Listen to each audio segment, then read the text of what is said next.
And there you have it, right on cue. Well, guys, we waited 12 months to see this battle play out, and you're going to get to see it. Jim Raquel is going to put him through those compulsories one more time. Jay Cutler, your 4-time Mr. Olympia. Phil Heath, he's never won an Arnold. He's never won a Mr. Olympia, and he's here tonight trying to change that and rewrite the history books, put his name on that trophy. And, you know, it's interesting because right now there are certain shots that Jay has an advantage. And Chad, I'd love to kind of get your take as these guys go through the 7 compulsories. Well, I'll tell you what, I mean, I'm looking at everything from top to bottom, left to right. And Jay definitely has that width, that wow factor. But I'll tell you what, every time I look, I'm drawn right back to Phil. His body just flows almost to perfection. He's, like I said, if he wants to win, he needs to come out and look like a diamond, look finished, look like Mr. Olympia, and he has done every bit of that. There is no doubt about it.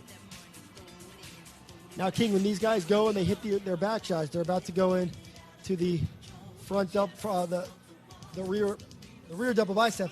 And when they hit these shots, it's a real chance for both of them to showcase, you know, their glute development. And unfortunately, when you start to go shoulder to shoulder, again, the polish of Phil Heath really prevails. Yeah, Jay has that monstrous width.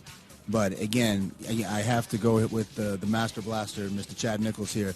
Every time they hit a pose, your eyes just directly go over to Phil Heath. He's just on the money. I think we're looking at the new Mr. Olympia. And I'll tell you what, I mean, as much muscle as Jay has through his upper back. And I'll tell you what, I've been one of the guys to criticize Phil for the width, but I'll tell you what, he's filled out his back, and when you see him in his rear double bicep, the lower lat development almost surpasses Jay's overall mass. Even though he may not be as wide, the overall development and the depth of the muscle is unbelievable.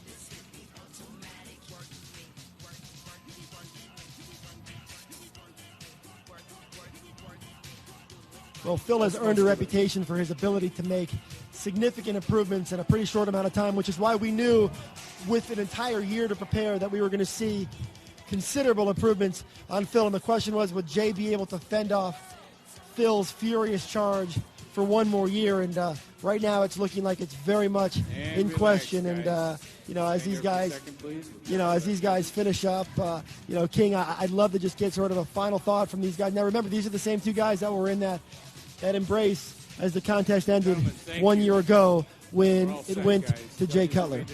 All right. Chad said it earlier on, you can just tell by the facial expressions. Look at him, you know, Phil.